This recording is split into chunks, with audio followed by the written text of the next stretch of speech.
Okay, so that song by Ricky Byers was my personal request. Anyone here want to live, love, and serve in a holy, holy way? Anyone? Yes, yes, yes, yes. And beloveds, even though it is my personal pursuit to live, love, and serve in a holy, holy way, I sometimes fall short. I sometimes miss the mark. I sometimes make a mistake. And when I'm doing that, sometimes I'm conscious, I'm an ego, and sometimes I'm oblivious to it. And so when I'm with ego, I've learned that I'm feeling something less than love. Yes, I'm sitting with some disturbance. I'm blaming or judging. I have some emotional upset. And so, can anyone relate? Yes, yeah. Sitting in fear, wanting something or someone to be different than it is in this now moment. Yeah. I have plenty of experience with this because in my life, I've acted codependently. I've felt anxious, right? And it is from a personal pursuit of doing my own inner work that, as we're talking about this month of intentionally planting seeds, about 5 years ago, I intentionally planted the seed of peace. And it has transformed my life. And so today, I'm excited and grateful to be able to share with you a 5-step process that I received. We would say here, our language would be, I received a divine download. Spirit spoke to me, right? God shared with me in the sick and tiredness of being sick and tired, right, of doing life this way. Can't it be easier? Can't I experience more joy, right? I can't keep delaying my peace, wanting somebody else to have their ducks all in a row, right? Have you ever had that experience of whenever they get their ducks in a row, I will be happy, right? Yeah. So being willing to release and let go of that habitual or even addictive way of showing up in the world. So this 5-step process is near and dear to my heart, and it returns me to love in a rather effective and efficient way. And it's a spiritual practice for me that I have learned is not just a daily inventory anymore of checking in with myself that we can do in the morning or that we can do at night or any time of day. It's actually a moment-to-moment awareness. What am I feeling? What has bubbled up in this now moment? It gives me a chance to pause, to turn within to that kingdom of God that resides within me. Because, beloved, peace is who we are. It is our divine nature. It is always available to me, and I can turn within at any time and choose it. It doesn't matter if we have Hurricane Ian forecasted, right? I can submit and surrender to that divine intelligence. And with wisdom and discernment, I can take action, whatever mine is to do, and then I've learned how to let go. It doesn't mean I don't take it back at times, right? Surrender it again, take it back, surrender it again. But beloveds, it doesn't matter who the president is today. It doesn't matter if you're experiencing a divorce. It doesn't matter if you've experienced a new diagnosis. Our divine nature is unchanging. So I'm going to move to a slide, perhaps. Whoops, look at that, I fast forwarded, okay. So coming back, from the research I've done with Science of Mind, I believe this 5-step process that I'm going to share with you today is akin to what Jesus says about being reborn, being born again, made new. And our founder, Ernest Holmes, wrote this lovely Living the Science of Mind text. If you don't have it, I strongly suggest that you get it, read it, live it, practice it. I'm going to just open this up. I'll be reading from it in a moment. So Ernest tells us there is something we can do. And this is from page 186. And this chapter is about, interestingly enough, getting along with people. Anybody want to get along with people? This is kind of a how-to chapter, how we can get along with one another, right? With all the many differences in our views and perceptions we can be holding at any time. So Ernest says, there's something we can do.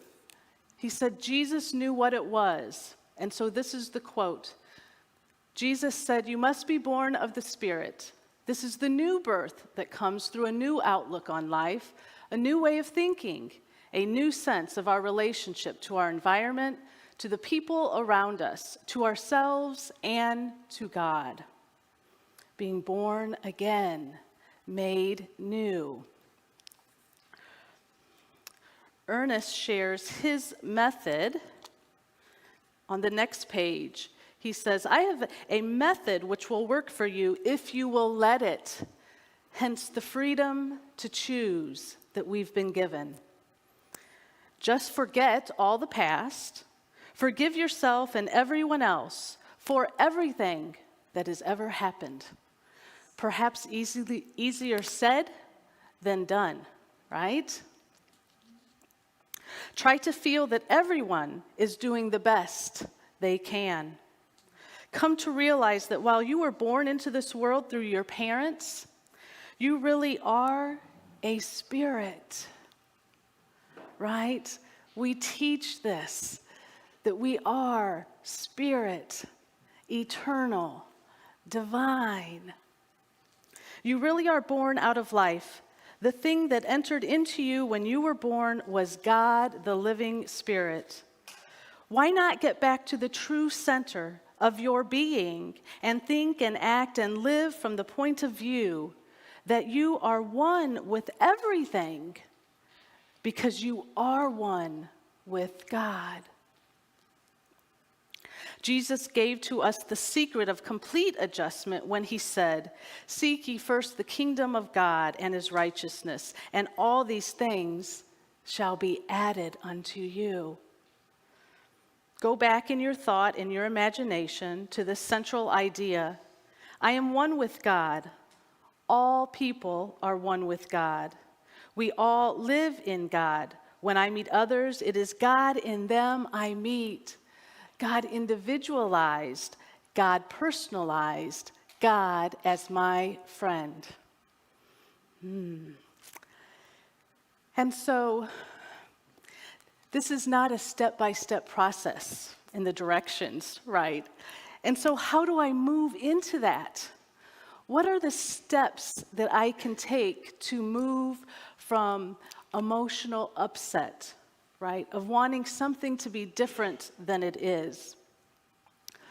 Well, I'm hoping that my personal 5-step process resonates with you on some level. I invite you to play with it, to become like a child, as it's titled, Opening to a Divine Do-Over, right? As a child, who loved to have a do-over? If you whiff, right, you missed the ball some way, somehow, can I have a do-over?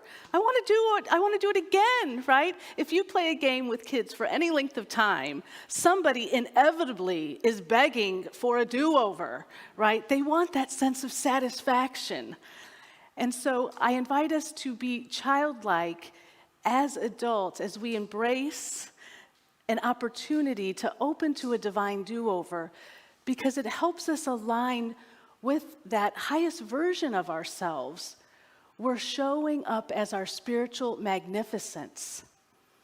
And beloveds, I believe this is what we are meant to do, all of us, to be in full bloom in our spiritual magnificence, because we are intertwined. We are all connected. There is no separation. What you say, what you do matters. It makes a difference. We know today that we're energy. And when we're aligned and loving, kind, generous, and compassionate, that energy goes out from us. It ripples out from us. It makes a difference, not only in our personal lives, but in the lives of our communities and in our world at large. We contribute to making a world that works for all as we show up aligned in that divinity that we always have been. But if you're anything like me, perhaps you sometimes forget. And so, as we're planting these seeds, sometimes early on, when we're wanting to manifest things, we've been told to perhaps not tell the world about it, right? Because as we change, it can make someone else feel a little uncomfortable because we're not showing up in the way we've always shown up. At some point in my 5-year initial planting of the seed of peace, I started to be outspoken about it. And I started saying, oops, not going to give my peace to that. Not going to give my peace to, as just self-talk, right? Catching myself. And my immediate family and friends started saying, oh, you gave your peace away. Oh, caught you gave your peace away. Right? And so, thankfully, I was able to take that, right? I was able to take that and say thank you most of the time, right? Thank you most of the time. And what that evolved into was experiences like Ryan, my oldest son, seeing me distressed and walking up to me and saying, Mom, do you need a hug? He recognized I was out of peace, and instead of throwing it in my face, he offered compassion. He liked it when I showed up in peace.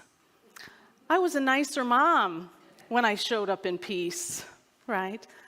I was more compassionate, more forgiving. Reagan, not quite as affectionate as Ryan, would walk up behind me, put a hand on my shoulder, and say, Mom, just breathe.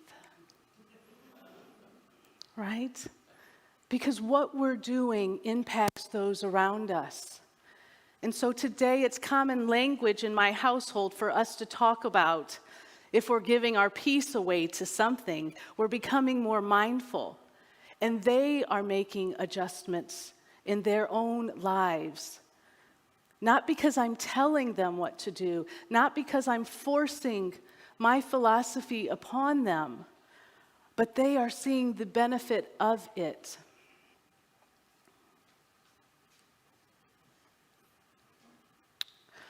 So this month has been all about intentionally planting divine attributes, seeds that we want to make manifest in our lives. And so this is a little review of the tools that have been spoken about already that can be the fertilizer, can actually serve as miracle grow, if you will, right, for those plants. Affirmative prayer, or what we call a treatment in science of mind. There'll be practitioners at the end of our service here to pray with you if you'd like to have that experience. We have little cards out in the lobby that show you the 5-step process. I highly recommend everyone learning how to do this for yourself. Meditation has been spoken about. We know more and more science is proving the benefits of meditation, of quieting our minds. Number 3, using positive affirmations. We know as we speak, we create. So becoming more mindful of the language that we're using. I sent both of the boys off to college with my own vision saying, I see you. I see you successful. I see you making friends.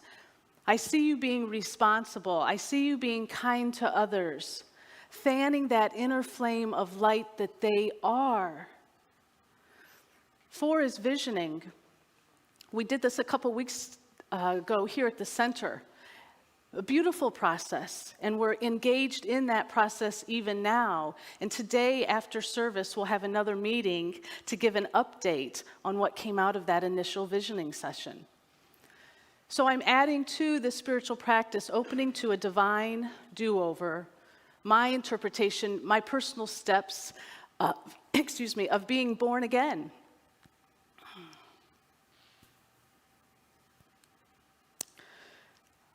I'm going to share that quote in just a moment.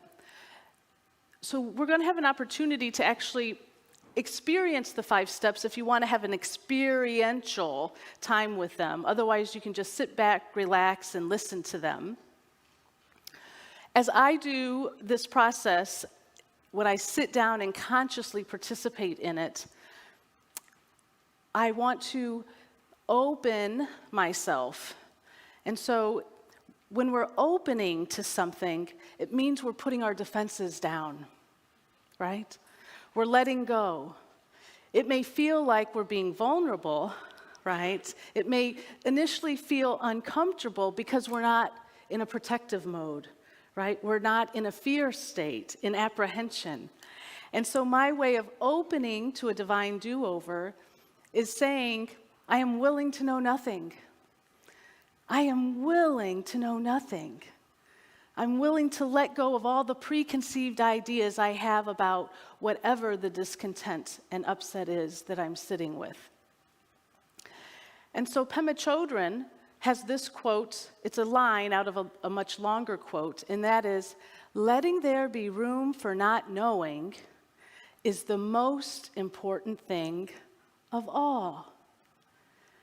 I believe what she's speaking to is a humbleness. Are we willing to be teachable? Are we willing to say, maybe there's another way than how I've been doing it, right?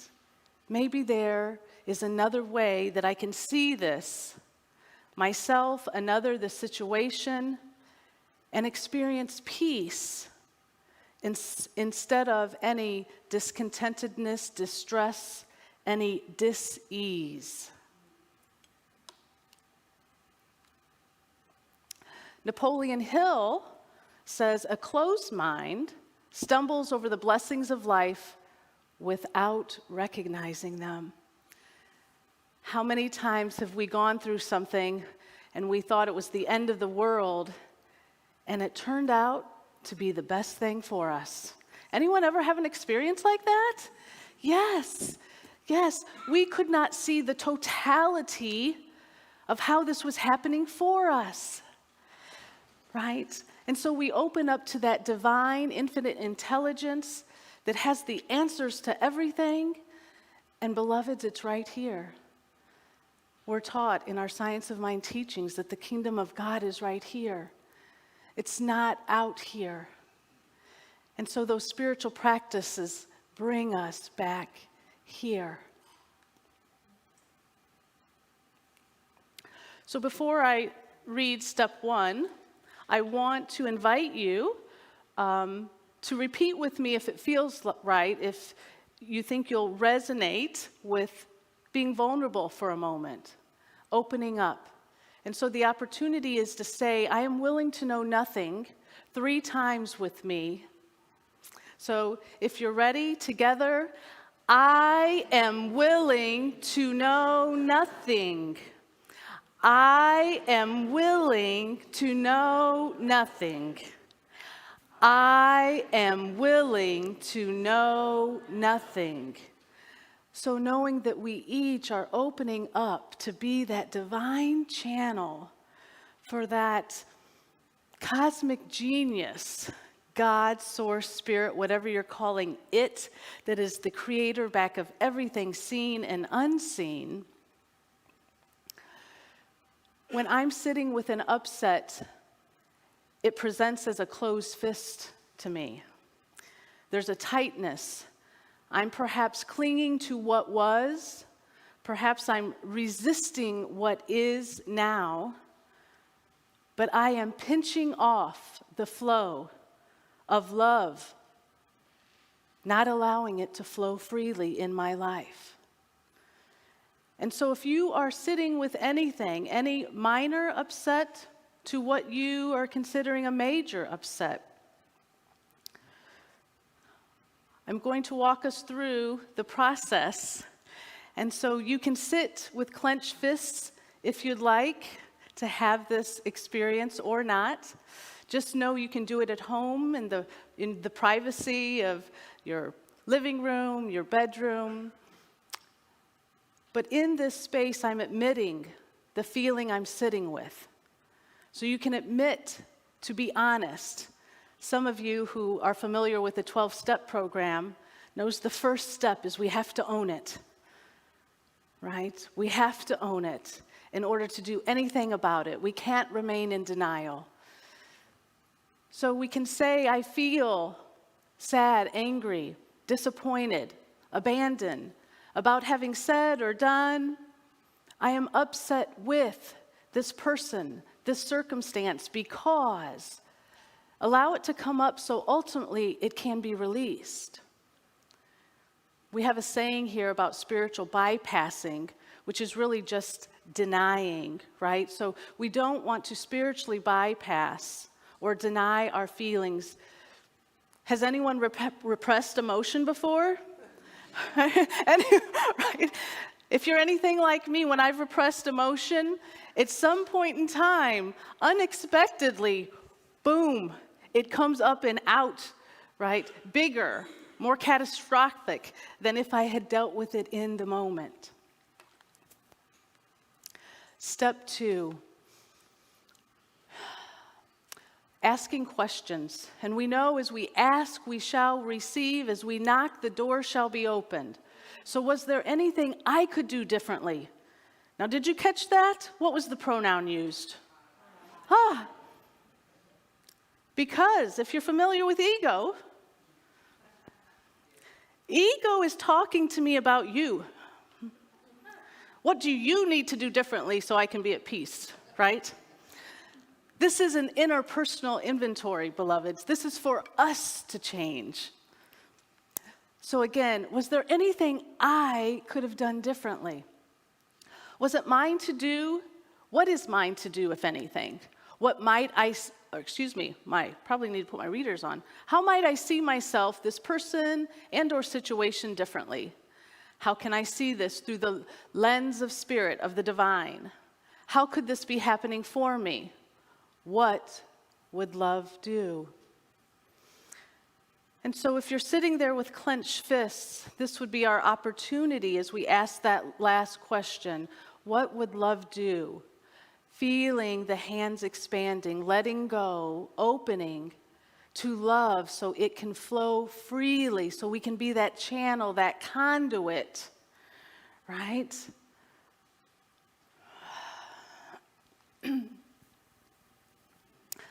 Then, in a place of openness and receptivity, we accept the guidance that come, because we will receive the intuitive knowing or divine download at some point from the questions asked. It may come via a variety of modalities, as Spirit may use a song, a billboard sign, a movie, an animal, or a person to express the answer. Has this ever happened for anyone? You've asked and the answer has come. Yes, yes. You turn on the radio and boom, it's speaking to you, right? Yes. Someone may walk up to you and simply give you an answer, not even knowing it themselves that they're the messenger. You might be that for someone else. Moving over here to see We want to allow ourselves to experience a shift in perception, which is what A Course in Miracles calls a miracle. A shifting out of a problem or a challenge into, this is happening for me. There's an opportunity here, and ultimately a gift. So we want to say yes to the divine guidance. Step 4, we want to act from love, right? That's our divine nature, allowing it to have its way with us. I have shared before, it was never on my vision board, guys, to be the president of the Center for Spiritual Living. Never on my vision board. But I heard it, that whispering, right? Volunteer. Say yes to this. And so it really is that surrendering of the ego's will of, what about this? What about that? I don't know them, right? I don't come to the table with all these skills. The ego will have us in denial of our spiritual attributes, right? Spirit is wanting to take us places. Right? Yes. So love does not judge, beloveds. It doesn't fight against anything because it's not threatened. It is defenseless. It is so confident in knowing what it is. It accepts what is using wisdom and discernment. Taking action from a place of loving inspiration, it stands for love versus protesting against it. Right? I think we're all perhaps familiar with our spiritual teacher, Teresa, right?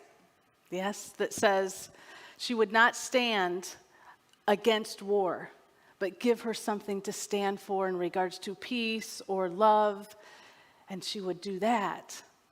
And so let us all be in agreement that we will stand with love, with compassion, right, to uplift and inspire one another. And step 5, assess daily.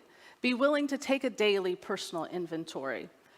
And so whether these 5 steps become yours or not, it's important that we have a mindful awareness of how we are feeling moment to moment. We can choose at any moment to open to a divine do-over, to be reborn and see our life through the lens of spirit. I am hoping that you have your own spiritual practice, that you go back, see if I can go back, yep, that you are already practicing, right? A spiritual practice that is working for you. But as we talk about seeds in conclusion of today's talk, sometimes our plants can be experiencing dis-ease, whether we see them wilting, whether we see yellow leaves coming onto them, whether we see spots happening.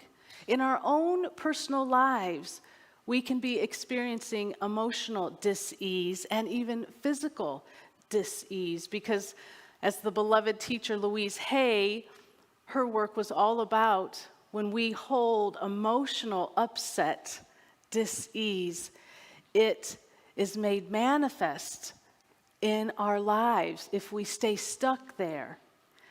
And so, beloveds, at any point in time, we can choose to change the story. We can tend to our gardens by doing our own inner work.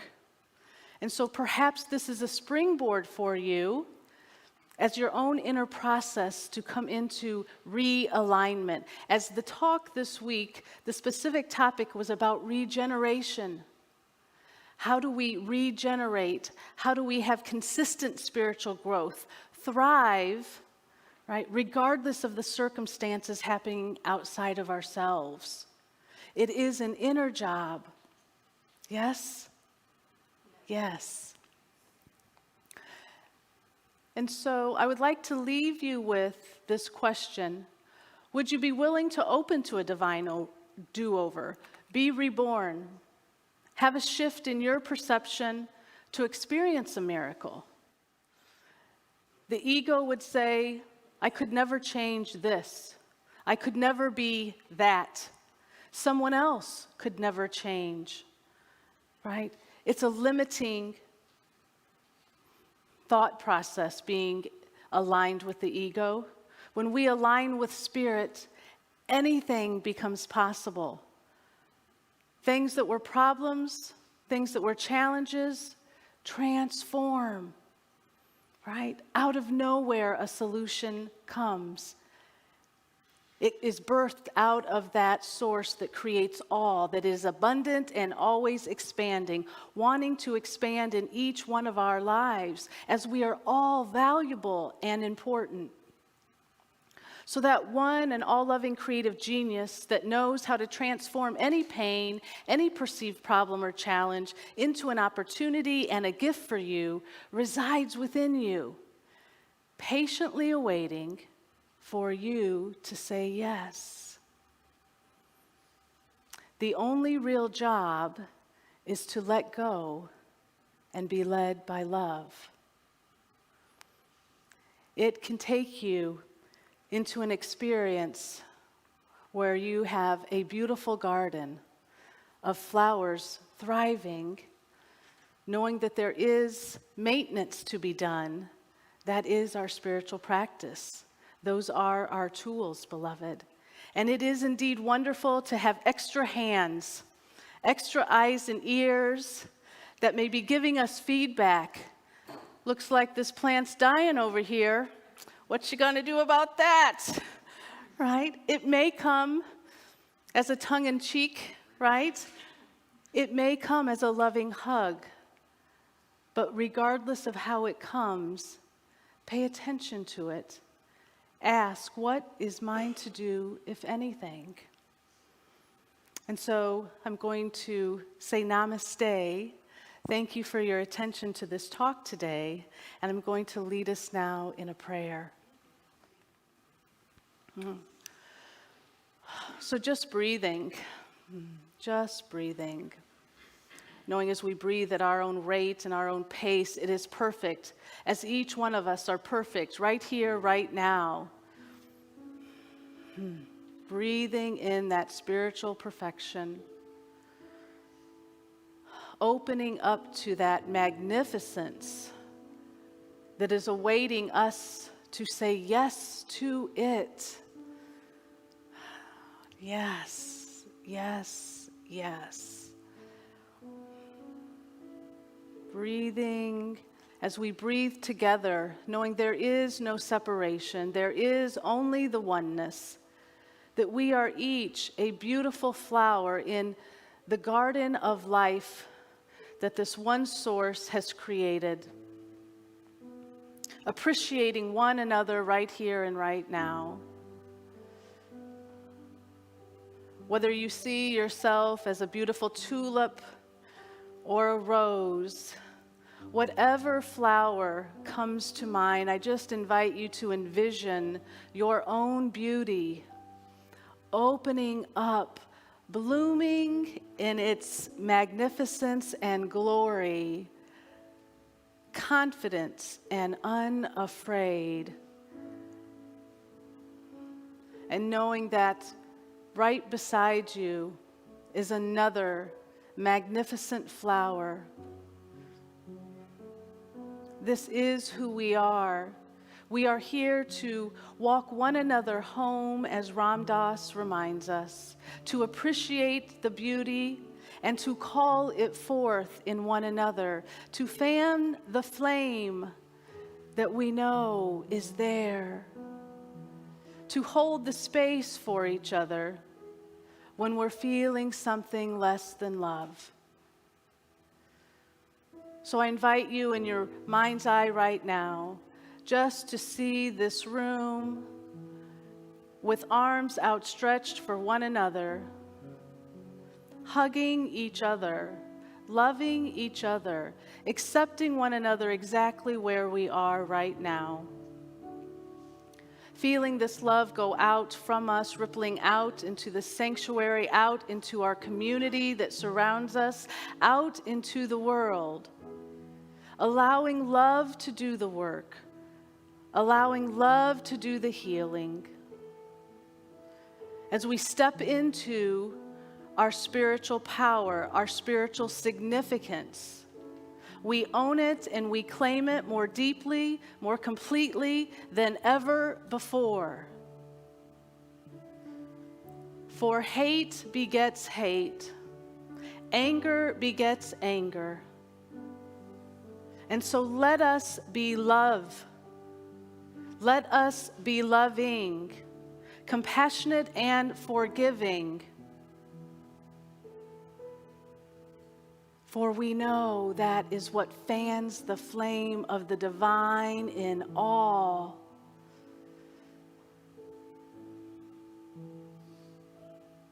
Breathing this love into every cell of our being, knowing that every cell is lighting up in delight as we each become more expansive as a conduit, as a channel for God, for Spirit, for this creative genius to flow through us in the most magnificent ways. So from a place of deep gratitude and appreciation for each beloved here, for the energy that has been shared, for the hearts and hands that all serve to make this community wonderful, I release this prayer now. I let it go, knowing it is done in the one mind. I smile, and we all close this prayer. We anchor it by saying, "And so it is."